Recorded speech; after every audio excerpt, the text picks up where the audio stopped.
आज नहीं तो कल ये पैंडेमिक एंड हो जाएंगे, लेकिन इसके बाद जो हालात सामने आएंगे वो बहुत ही गंभीर होंगे, जहाँ सिर्फ unemployed youth, mentally and physically tired people, साथ ही होपलेस एंड एमलेस इंडिविजुअल्स की एक मानो सुनामी से उठेगी। और हमें ये नहीं भूलना चाहिए कि हर दौर में यूथ सोसाइटी की बैकबोन बनी है, और जब ये बैकबोन टूटा हुआ रहेगा तो सोसाइटी को विनाश होने से कोई भी उसे बचा नहीं सकता। फिर हम कितने भी पॉजिटिविटी और झूठे उम्मीदों की पुल क्यों ना बांध लें। साल 2020, यही शायद मार्च का महीना था और जिंदगी को अप्रैल फुल बना दिया गया। कुदरत ने हर हिसाब बारीकी से समझाना शुरू किया। हमें नेचर की सारी इंपॉर्टेंस पिछले एक साल में अच्छे से समझ आने लगी। हमने खुद को इतने आर्टिफिशियल मोड में ढाल दिया था कि हर पल हमें ऐसे चीज़ों की कमी हुई जिसके सब्स्टिट्यूट के लिए हमें नेचुरल वेज एंड मीन्स को तलाशना पड़ा, और जिससे हमें एहसास हुआ कि हमें अपने कन्वेंशनल रूटीन में ही रहना कितना ठीक था, पर उतना ही हम उससे दूर होते गए। आज एक साल से भी ज्यादा का समय हो चुका है और लाइफ मानो एक चार दीवारी में कैद हो चुकी है। हम में से हर एक शख्स के लिए यह जिंदगी एक सैड फ्लाइट है, खासकर स्टूडेंट्स और जॉब सीकर्स के लिए।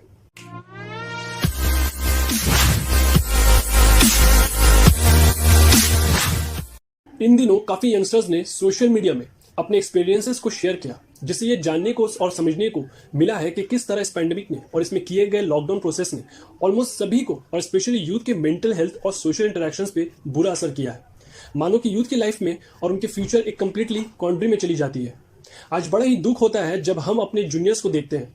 ये स्कूल और कॉलेजेस में पढ़ने वाले बच्चे और उनके दोस्त आज रियल इंटरेक्शन से ज्यादा इंटरनेट मीन्स के थ्रू इंटरेक्ट करने पर मजबूर है, जिसके कारण लोग स्कूल, कॉलेज, फ्रेंड्स, टीचर्स और एक एम्बियंस ऑफ क्लासरूम जो होती है उससे काफी दूर हो चुके हैं। स्कूल कॉलेज की कन्वेंशन लर्निंग सिस्टम से लेकर लंच ब्रेक्स में कैंटीन, टी शॉप और कैफेटेरिया मोमेंट्स, बेस्टीज और फ्रेंड सर्कल्स के सीक्रेट कॉन्वर्सेशंस ड्यूरिंग क्लासेस, यहाँ तक के फेस्ट और ओकेशंस और सब कुछ आज भी मानो एक नॉस्टैल्जिक इंप्रेशन बनकर है दिलों में। पर अफसोस ये इंप्रेशन सिर्फ एक याद बनकर रह गया है और लाइफ केवल स्मार्टफोन स्क्रीन पे आकर रुक चुकी है। इस अनवांटेड सिचुएशन से पूरे देश में सुसाइड रेट, डेथ रेट और सेक्सुअल हैरेसमेंट्स खासकर यंग एडल्ट्स में एक पिकिंग पॉइंट पर है। निमहांस यानी institute of mental health and neuroscience, वहां के head of the department doctor के शेखर से जब कोविड-19 हेल्पलाइन की अपडेट ली गई तो उन्होंने ये कहा कि तकरीबन 4 लाख कॉल्स उन्होंने लॉकडाउन 3 में और अनलॉक 1 के समय रिसीव किए, जिसमें सबसे ज्यादा सुसाइडल कॉल्स थे। उन लोगों के जो नाकामयाब रहे अपने परिवार से मिलने के लिए, जिनके जॉब्स खत्म हो गए, हालात से नाउमीद हो गए और खुद को किसी काबिल ना समझे और जिंदगी से हार मान गए। अक्सर पेरेंट्स भी बच्चों के इन साइलेंट क्राइज को सुनने और समझने में देर कर बैठते हैं। इसमें कोई दो राय नहीं कि आज माँ बाप अपने बच्चों को highly functional laptops, digital devices और ना जाने क्या क्या प्रोवाइड कर रहे हैं उनके फुल फ्लेज एजुकेशन के लिए, पर फिर भी जिस प्रॉपर मोरल सपोर्ट की जरूरत है उसके एब्सेंस मोस्टली घरों में दिखते हैं, जहाँ बच्चे अपने ही घर पे कोई बात शेयर करने से डरते हैं और उनकी सबसे बड़ी डर फियर ऑफ जजमेंट होती है। कई बार यह भी होता है कि बच्चे अपने ही घर पे हैरेसमेंट फेस करते हैं और ये अनफॉर्चुनेटली सबसे ज्यादा डार्क सफरिंग बन गया है यूथ के लिए। इस पेंडेमिक में जिस वक्त बच्चे प्रॉपर स्कूलिंग और काउंसलिंग सिस्टम से अननोटिस रह चुके हैं, गवर्नमेंट को इस वक्त इनिशिएटिव्स लेने चाहिए।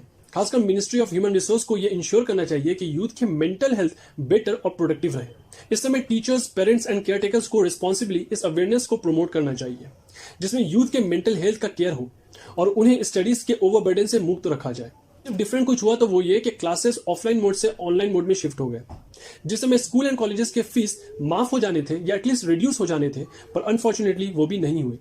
सेंसलेस, यूजलेस प्रोजेक्ट्स के नाम पे वैसे ही पेरेंट्स को और स्पेशली बच्चों को लॉकडाउन में भी दो चार होना पड़ा। कई एरियाज में लॉकडाउन में क्लोज्ड है ये जानते हुए भी कुछ प्रोजेक्ट्स ऐसे मिलने लगे जिसके लिए स्टूडेंट्स को स्टेशनरीज की नेसेसिटी हो ही जाती है। खैर चलिए एक नजर डालते हैं यूथ पे भी, जो कि जॉब सीकर्स हैं इस वक्त। दोस्तों, इस पैंडेमिक में एक बड़ी समस्या यह हो गई है कि कोरोना से पीड़ित लोग और उनके परिवार वालों के लिए कोरोना से भी ज्यादा जानलेवा कुछ है तो वो है अनएम्प्लॉयमेंट। एक तरफ कमाने वाले हर परिवार में 1 से 2 लोग हैं और दूसरी तरफ खाने वाले उस परिवार में मिनिमम 4 से 5 लोग हैं। और ऐसे हाल में जिस समय महंगाई सर पर है और इनकम आधी या कहीं कहीं बिल्कुल ही बंद है, वहां घर संसार चलाना लोहे के चने चबाने से कम नहीं। हमारे देश में जॉब मार्केट और इकोनॉमिक स्टेट्स जो है वो पूरी तरह बर्बाद हो चुकी है और देश के modern policies and so called government reforms ने इस बर्बादी को और भी हवा दे दिया। अब हालात ये है कि जॉब अपॉर्चुनिटीज क्रिएट करना, वो भी ऐसे सिस्टम के अंडर जो सिर्फ करप्शन और नेपोटिज्म से भरा पड़ा है, बिल्कुल ही नामुमकिन है।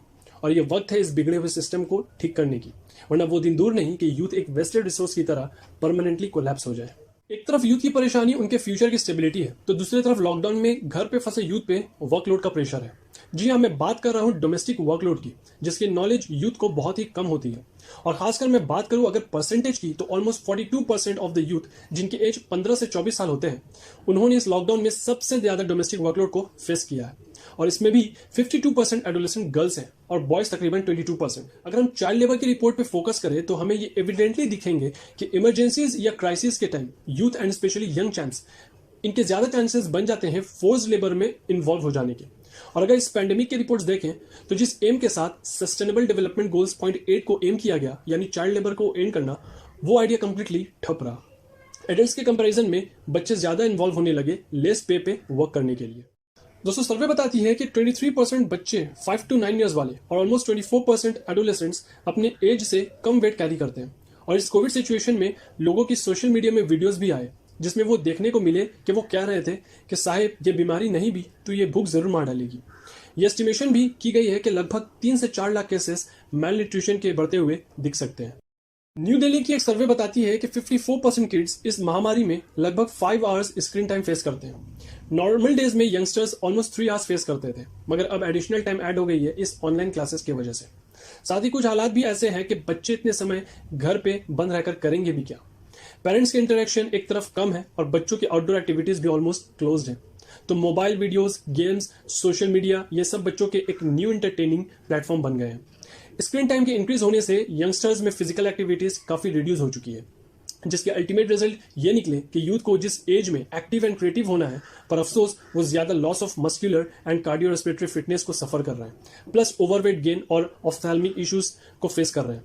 सर्वे ये भी बताती है कि सिर्फ यंग चैम्प्स ही नहीं बल्कि इसके रिपल इफेक्ट्स भी हैं जिनके असर एडल्ट्स पे भी देखने को मिल रहे हैं। तो दोस्तों, ये थी हमारी वीडियो जिसपे हमने चर्चा किए इस नेगेटिव इम्पैक्ट्स पे जो डायरेक्टली और इनडायरेक्टली यूथ को डिस्ट्रॉय कर रही है। अपने वीडियो के माध्यम से उन सभी सेंट्रल और स्टेट गवर्नमेंट और साथ ही प्राइवेट इंस्टीट्यूट्स और नॉन गवर्नमेंटल ऑर्गेनाइजेशंस से ये रिक्वेस्ट करूंगा कि please please please put your concern on this matter, क्योंकि आज नहीं तो कल ये पैंडेमिक एंड हो जाएंगे, लेकिन इसके बाद जो हालात सामने आएंगे वो बहुत ही गंभीर होगी, जहां सिर्फ unemployed youth, mentally and physically tired people, साथ ही होपलेस एंड एमलेस इंडिविजुअल्स की एक मानो सुनामी से उठेगी। और हमें ये नहीं भूलना चाहिए कि हर दौर में यूथ सोसाइटी की बैकबोन बनी है, और जब ये बैकबोन टूटा हुआ रहेगा तो सोसाइटी को विनाश होने से कोई भी उसे बचा नहीं सकता, फिर हम कितने भी पॉजिटिविटी और झूठे उम्मीदों की पुल क्यों ना बांध ले। आशा करते हैं कि आप इस वीडियो को ज़्यादा से ज़्यादा लोगों तक शेयर करें, सो डैट हम सब इस अवेयरनेस को प्रमोट करने में सफलता हासिल कर पाएँ और थोड़ा समय इस बात पे फोकस करने के लिए भी जुटा पाएँ कि आखिर हमारे बाद एक जनरेशन भी है जो हमें अपने हर कामयाबी और नाकामयाबी के लिए जिम्मेदार ज़रूर ठहराएगी। मिलते हैं अगले वीडियो में हमारे चैनल ट्रेंडी टॉक्स पे। तब तक के लिए टेक केयर एंड जय हिंद।